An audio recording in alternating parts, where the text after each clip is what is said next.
네, 오늘은 스토리 중에서 드라마 이야기를 좀 해볼까 해요.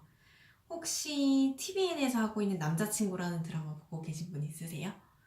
저는 사실 이 드라마를 보려고 본 게 아니라 우연히 주말에 이제 재방송으로 보게 됐어요. 그래서 1, 2회를 연속으로 보게 됐는데 너무 설레이는 거예요. 그리고 너무 배우들이 사실 박보검이랑 송혜교다 보니까 일명 믿고 보는 배우들이잖아요. 그래서 사실 1, 2화가 어떻게 시간 가는 줄 모르게 훅 지나갔던 것 같아요. 간만에 너무너무 설레어서 이거를 좀 다른 분들은 어떻게 생각하셨을지가 너무 궁금했고 같이 나눠보면 좋겠다라고 해서 이번 편을 찍게 됐습니다. 남자친구라는 드라마는 TVN 드라마로 얘가 9시 반 수목 드라마예요. 조금 아무래도 요새는 공중파보다도 뭐 종편 방송들이 조금 더 뭐라고 해야 되나, 조금은 유치하지만 조금 더 구미를 당기는 부분들이 많죠. 남자친구라는 제목만 보고 사실 저는 옛날에 했던 드라마인가? 라는 생각을 좀 했었고, 거기 송혜교 씨가 이렇게 슛컷으로 나오시길래 이거 언제 찍었던 거지? 옛날에 찍었었나 싶었었거든요. 그런데 영상미도 좋고 내용도 뭐라고 해야 되나, 좀 푸릇푸릇한 느낌? 그런 느낌이더라고요. 이 내용을 간단히 이제 제가 따로 보고 정리를 했었는데, 남자친구라는 드라마는 이 여주인공인 차수연과, 그녀는 이제 타인의 선택에 의한 삶을 살아온 사람이에요. 자신이 선택한 인생을 살지 못하고 항상 좀 구속되고 자의에 의한 삶을 살아보지 못했던, 조금은 답답한 삶을 살아왔던 차수연이라는 여주인공과, 어떻게 보면 그 정반대인 인물인 진혁이라고 해서 이제 이 역할을 박보검 씨가 맡게 돼요. 그래서 우연을 가장한 필연적인 만남으로 둘의 사랑이 시작되게 됩니다. 배경지가 처음에는 쿠바에서 시작이 돼요. 우연히 이제 이 둘이 어떤 사고에 의해서 만났다가 잠깐 스치는 인연처럼 만났다가, 이 박보검 씨가, 그러니까 이제 극중 이름으로 얘기를 해볼게요. 김진혁이 카메라가 고장난 것 같아서 이거 좀 찍히나 라고 그냥 우연히 길에서 찍기 시작했어요. 쿠바에서 뭐 카메라 테스트를 해볼까 라고 해서 찍히는데 어떤 여자가 지나가는 거예요. 빨간 원피스를 입고 뭔가 생각에 잠긴 듯한 느낌의 여자가 막 지나가니까 자기도 모르게 자연스럽게 따라가기 시작했어요. 터덜터덜 걷고 있는데 그 극중 여주인공이었던 수연이 어디론가 계속 올라가기 시작하는 거예요. 사실 이날 이제 쿠바로 비즈니스 출장차 왔던 차수연은 같은 이제 비서이자 친구인 자신의 동료와 시간을 보내고 싶었지만 어쩔 수 없이 혼자 되게 돼서 이렇게 혼자 호텔에 있다가 잠이나 자야겠다고 수면제를 먹었는데 우연히 호텔에 있던 액자 속의 사진을 보게 된 거예요. 그게 말레콘 비치 석양이었는데 그 석양을 보고 싶다라는 생각이 갑자기 들어서 수면제를 먹은 채로 거길 혼자 가기 시작했던 거죠. 그래서 말레콘 비치로 막 올라갔는데 거기에서 잠깐 쉬려던 차에 소매치기를 당하게 돼요. 너무너무 허무하게 잠깐 길에 있는데 뒤쪽에 가방을 올려놓으니까 그 가방을 쓱 가로채가는 거예요. 그래서 가방도 털리고 다 빈털터리가 된 상태에서 모르겠다, 그래도 석양이나 보고 가자 라고 해서 계속 올라가기 시작합니다. 다 도달했을 때 사람들이 다 이렇게 난간처럼 성벽 위에 앉아서 석양을 기다리는 거예요. 그래서 이제 수연이라는 인물도 앉아서 석양을 기다리기 시작해요. 그런데 너무 졸린 거예요. 왜냐면 호텔에서 아까 전에 수면제를 먹었잖아요. 졸린다 하면서 까무룩 했는데 그 순간에 이 성벽이 꽤 높았어요. 아찔한 높이에서 떨어지려고 하던 찰나에 딱 이 남주인공이었던 진혁이 와서 쓱 어깨를 잡아줍니다. 그리고 그 둘의 운명적인 만남이 여기서 시작되게 되는데요. 그렇게 한참을 자고 일어난 뒤에 이제 수연은 눈을 떠보니 모르는 남자가, 하지만 너무 멋진 남자가 자신이 옆에 있는 거예요. 처음에 했던 대사는 저는 조금 쉽게 하지 않은 말이었을 것 같다는 생각이 들었어요. 저에게 무슨 용건이 있으신가요? 라는 말을 하더라고요. 보통 누구세요? 의심하고 무서워하고 하잖아요. 그런데 어느 정도는 담담하게 저에게 무슨 용건 있으세요? 라고 하더라고요. 그래서 진혁은 차근차근히 왜 자기가 여기 있고 왜 이렇게 자기의 어깨를 빌려주게 되었는지에 대해서 차분히 설명을 하게 되죠. 그러자 그 말이 정말 진실인 것 같은 거예요. 그 눈으로 거짓말할 것 같지는 않았죠. 근데 돈도 없고 사실 오늘 여기 이왕 온 김에 석양도 보고 시간도 보내고 싶었던 거예요. 그래서 가진 돈 좀 있냐고 묻기 시작해요. 사실 남생 처음 보는 사람에게, 그것도 남자에게 그렇게 물어보기 쉽지는 않았는데 워낙 진혁의 그런 순한 인상도 한몫했던 것 같고 타지에서의 좀 용기였던 것 같기도 한데, 이런 수연은 그래서 막 이런 진혁에게 맥주도 사게 하고 갚을 것을 항상 말을 하면서도 맥주 한잔 할래요? 맥주 한잔 할 수 있을까요? 맥주값 정도 있을까요? 라고 해서 맥주를 같이 마시고, 또 가다 보니 배고픈 거예요. 저녁 먹을 정도 돈 있어요? 라고 해서 같이 저녁을 먹고요. 그런 다음에 저기서 무슨 탱고 공연을 하는 거예요. 그게 너무 보고 싶더라고요. 갑자기 수연이. 그래서 저 공연 정도 볼 돈 있을까요? 라고 해서 같이 하루 멋진 타지에서의 로맨틱한 하루를 보내게 됩니다. 이 호텔에서 수연이 나설 때 거기에 지배인 정도로 보이는 사람이 한 마리 있어요. 사실 이 쿠바라는 곳 자체가, 이 말레콘 비치라는 그런 곳 자체가 이제 낭만적이고 로맨틱한 사랑이 이루어질 수 있는 공간이라는 얘기를 해요. 그리고 정말 그 사랑이 시작되게 됐던 거죠. 그리고 나서는 사실 헤어지기 너무 아쉽잖아요. 그래서 택시를 기다리면서 그 앞에서 진혁이 이렇게 말을 해요. 혹시 내일 뭐 하세요? 내일 좀 시간 되시냐고, 아침 식사할 시간 되시냐고. 오늘 그렇게 같이 술 먹고 공연 보고 밥 먹고 했던 거를 자꾸 이제 수연이 갚겠다고 하니까 그래, 그럼 아침으로 갚으라고 해요. 그래서 망설이던 수연은 사실 아침 식사를 같이 하고 싶었거든요. 그런데 아무래도 출장차 온 거다 보니까 시간이 정확하지 않아서 알았다고 하지만 확실히 나갈 수 있을지 모르겠다라고 얘기를 하죠. 그렇게 해서 둘은 만나기로 해요. 그리고 진혁은 부담스러울까봐 수연에게 30분 정도 기다리고 안 오면 안 오는 걸로 생각하겠다 라고 쿨하게 얘기를 하고, 다음날에 두근거리는 만남을 이제 기다리게 되죠. 그래서 그렇게 둘이 아침 식사를 하게 되는 그 장소에 아침 일찍 문도 열기 전에 진혁은 설레는 마음으로 가서 기다립니다. 그런데 아무리 기다려도 수연이 오지 않는 거예요. 수연은 사실 그때 급한 미팅이 생기는 바람에 아침 식사에 나오지 못했어요. 사실 이래야 재밌는 거잖아요. 드라마는 못 나올 줄 알고 있었어요. 그래서 못 나오게 됐어요. 그러다 보니 둘은 조금 더 낭만적으로 쿠바에서의 만남을 기억할 수 있었던 것 같아요.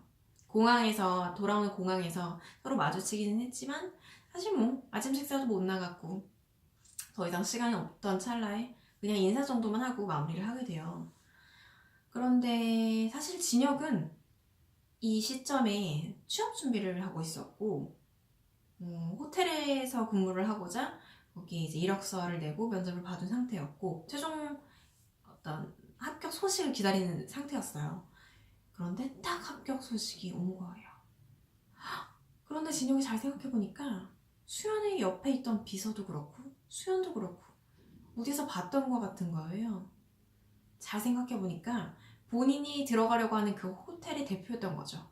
그렇게 둘은 다시 신입사원 환영회에서 대표의 인사말 연설하는 자리에서 다시 만나게 됩니다. 그렇게 다시 만나게 돼서 어떻게 보면 대표와 사원의 관계로 쿠바에서와는 정반대로 상황이 놓이게 된 거죠. 조금 불편할 줄 알았는데 수연은 이상하게 진혁에게 마음이 가는 거예요. 진혁이 우연히 통화하는 걸 보자 창밖에서 통화하고 있는 걸 보는데 왠지 애인 같아. 질투가 나는 거예요. 저거 누구지? 정말 애인이 있나 싶은데 비서는 정말 이건 100% 애인이다. 저거는 애인과의 통화다. 저렇게 밝을 수 없다라고 얘기를 하죠. 이상하게 묘하게 마음이 이상한 거예요. 수연의 마음속에 어느 정도의 변화가 일기 시작했죠.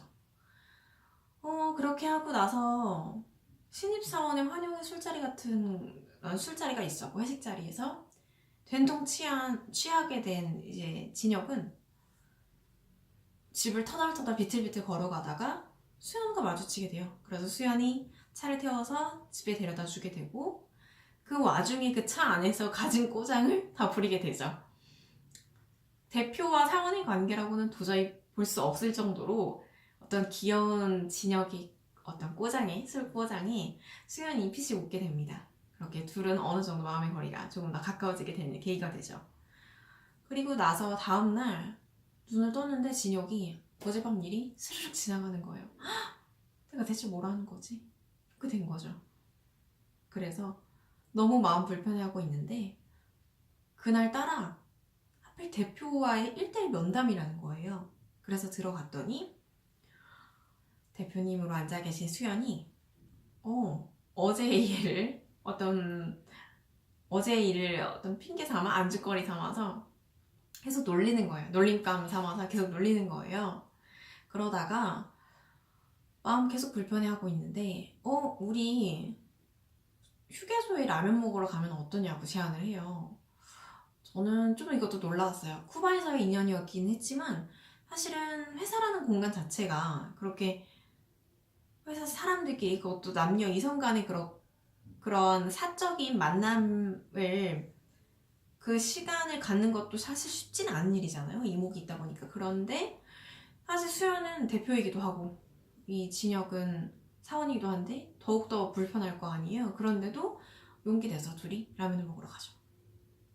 그리고 둘이 알콩달콩 그렇게 라면을 먹었는데 먹고 나서 너무너무 즐거운 거예요. 그러고서 그 돌아오는데 이제 수연이 자기 불편하냐고 물어봐요. 진혁에게. 나 불편하냐고. 내가 대표라서. 전혀요. 라고 얘기를 하는데 이때 다 사람들의 마음이 사르르 녹았죠. 그리고 역시 진혁과 수연 모두 어느 정도는 쿠바에서의 그 느낌과 마음을 가지고 대표와 사원이라는 그러한 현재 상황의 지위는 벗어나서 서로를 향한 마음을 조금씩 키워가려는 준비를 하게 돼요. 그렇게 해서 정말 설레이는 1, 2부가 마음을 내리게 됐는데 3회 예고편 혹시 보셨어요? 3회 예고편? 3회 예고편 보니까 둘이 휴게소에서 라면 먹은 장면이 사진을 파파라치들에게 찍히게 되면서 가까워졌던 둘의 거리가 멀어지는 계기가 되게 돼요. 그게 이제 오늘 밤 9시 반에 꼭 챙겨보시면 될 것 같은데 1, 2화까지 사실 저도 너무 재밌게 봤는데 다른 분들도 되게 재밌게 보신 것 같더라고요. 그래서 이거 같이 공유해드리면 좋겠다라고 생각을 해서 봤는데 먼저 제가 꼽은 베스트 장면이기도 했는데 첫 번째로는 이제 말레콘 비치에서 수면제로 인해서 성벽으로 떨어지려고 했던 좀 아찔했던 장면이 있잖아요. 그 장면에 대해서 다른 분들은 어떻게 느끼셨을까 좀 궁금했어요. 그랬더니 그 말레콘 비치에서 떨어지는 장면에 대해서 사람들이 좀 심쿵했다. 그때 눈 떴는데 이런 사람 있었으면 정말 좋았겠다 라는 의견들이 좀 있었어요. 그래서 저도 되게 심쿵하고 아찔하긴 했지만 저게 있을 수 있는 일인가 싶기도 했거든요. 그리고 이 장면은 전 되게 로맨틱했던 것 같아요. 수연에게 진혁이 저기요 여기 언제까지 있을 거예요? 라는 물음을 던져요. 사실 너무 이 한마디만으로도 뭔가 당신과의 다음 만남을 기약하고 싶어요 라는 뜻이긴 하잖아요. 너무 저도 설레었는데 다른 분들은 이렇게 댓글을 달아주셨어요.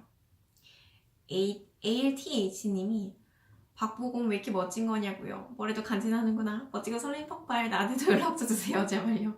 이런 분들이 계셨고 여기서 이제 물어보고 싶은 게 좀 있다라고 했었거든요. 내일 아침에 질문을 다듬어서 얘기하고 싶다라고 했는데 그 질문을 다듬는다고 하는 거 보니 그 질문이 뭐였을지가 궁금하다라는 의견들이 있었어요. 토로짱맘님이 쿠바에서 진혁이가 수연에게 물어보려 했던 건 뭘까? 라는 의견이 있었고요.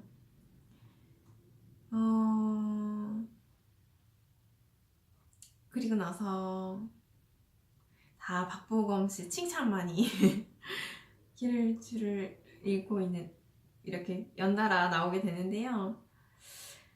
뭐 이렇게 써있어요. 헤어지는 게 너무 아쉽다. 둘이 잘 되면 좋겠다. 둘이 이뻐. 연상이지만 어울려. 이 장면 저 박보검 팬 아닙니다. 누가 봐도 팬이죠. 재밌어요. 이게 조금 사실은 나이 차이가 있다 보니까 제가 볼 때도 나이 차이가 조금 많이 나는 거 아니야? 라는 생각을 하기는 했어요. 근데 워낙 송혜교 씨가 동안이기도 하고 두 분 다 연기를 너무 잘하니까 보는 데는 사실 크게 이질감은 없었는데, 아무래도 나이 차이에 대한 의견들이 좀 있기는 해요. 조금은 나이 차이에 대한 무리수를 준 것이 아닌가라는 얘기가 있기는 해요. 그래도 사실 여자 배우, 여배우던 남자 배우던 사실 너무나 뛰어나잖아요. 그래서 전 재밌기는 했는데 박보검 씨 헤어스타일 가지고도 얘기가 많아요. 1화에서는 머리를 이제 파마머리로 한 이 정도까지 길렀었거든요. 저는 사실 그 머리가 그렇게 잘 어울릴 수 있는 사람이 있다니 너무 놀라웠어요. 사실 아무나 할 수 없는 머리인데 얼굴이 너무 예뻐서 그랬는지 되게 분위기가 나름 있었더라고요. 하지만 그래도 그 머리보다는 짧은 머리가 더 예쁘다라는 의견들이 좀 있고요. 박보검 씨 목소리 너무 따뜻하고 다정해 라는 게 있고, 다 이쁘고 잘생겼다, 어떤 스토리에 대한 것보다 그런 내용이 더 많기는 해요. 그리고 두 번째, 라면 먹으러 가는 거 장면이 있었잖아요. 그 부분에 대해서는 어떻게 느끼셨는지 봤는데, 핑크 판다님 보는 내내 입꼬리가 안 내려가네. 그리고 보니까 뭔가 코디분 나오세요. 칭찬 스티커 100개 드릴게요. 옷에 대한 칭찬들이 되게 많아요. 그리고 대표님의 뒤끝 너무 귀엽다라는 얘기가 좀 있고요. 라면 맛있겠다라는 분들도 계세요. 뭔가 귀엽다라는 얘기들을 많이 하시더라고요.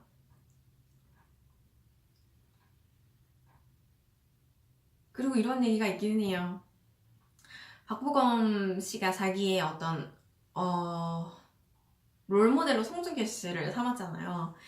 그런데 이제 같이 상대 배우가 되다 보니까 사람들이 연기하기가 좀 부담스러웠겠다. 아무래도 자기가 롤모델로 삼는 사람의 와이프다 보니까 좀 어렵지 않았을까라고 생각을 했고요. 저는 개인적으로 봤을 때 박보검 씨 너무 대단하다라고 생각했어요. 자신이 롤모델로 생각하는 사람을 어느 정도는 따라간 부분인 거잖아요. 뭐 똑같이 했다라는 것보다는 어쨌든 그 사람이 상대 배우가 송혜교 씨였는데 본인이 그 배우랑 다시 연기를 하게 된 거잖아요. 그래서 너무 감회가 새로울 것 같았고 되게 의미 있는 작품일 거라는 생각이 들었어요. 어쨌든 저는 송중기 씨랑 박보검 씨 다 너무 좋아하거든요. 근데 저는 좀 놀라웠던 거는 나이 차이가 꽤 있는데도 사실 박보검 씨는 상큼하면서도 되게 성숙한 연기를 잘하는 것 같았고요. 송혜교 씨는 사실 얼굴 자체가 너무 동안이시더라고요. 그래서 보는 내내 좀 이질감 없이 설레임이 더 오히려 컸던 것 같아요. 그리고 여러분은 또 어떤 장면이 좀 설레이셨어요? 저는 이것도 좋았는데 좀 오글거리기도 했는데 재밌었어요. 그 성벽에서 박보검 씨가 이렇게 내려가는데, 진혁이 내려가는데 수연이 이렇게 아래를 내려다보면서 되게 젊고 생기 있는 모습 때문에 청포도 같다 라고 얘기를 하게 돼요. 근데 뭔가 정말 청포도 같은 거예요. 너무 공감이 됐었던 것 같아요. 이게 남자친구라는 드라마 제목처럼 사실은 조금은 유치할 수도 있거든요. 근데 그렇다기보다 저는 개인적으로는 눈도 힐링이 되고요. 어떤 수연이라는 캐릭터가 자신의 의지, 자유로 살지 못했던 캐릭터인데 어떻게 보면 이 진혁이라는 캐릭터, 이런 남자 배우 진혁이라는 사람을 만남으로써 자의적인 삶을 살게 되잖아요. 그런 면에서 우리가 보면서 힐링이 많이 될 것 같은 느낌이 있었어요. 사실 진혁이 나타나기 전까지의 수연은 이렇게 조금 프레임 안에서 살던 사람이었는데, 진혁을 만나고 나서는 대표인데 사원을 불러서 같이 라면 먹으러 가자라고 하고 차도 막 태워다 주고, 그리고 어느 정도는 좀 과감하게 다가가는 면이 있잖아요. 그러면서 보는 시청자 입장에서도 조금은 나도 좀 과감하게 내 의지대로 뭔가를 하는 느낌, 그럼 대리만족의 효과가 좀 있는 것 같아요. 오늘도 너무 기대되고 9시 반이니까 오늘 3화 보고요. 조금 오늘은 슬픈 이야기들이 나올 것 같은데 제발 어떤 스토커로 몰리거나 그런 슬픈 상황으로 다시 멀어지질 않기를 바래요. 보고 저희 다시 한번 3화도 같이 얘기해봤으면 좋겠습니다. 고맙습니다.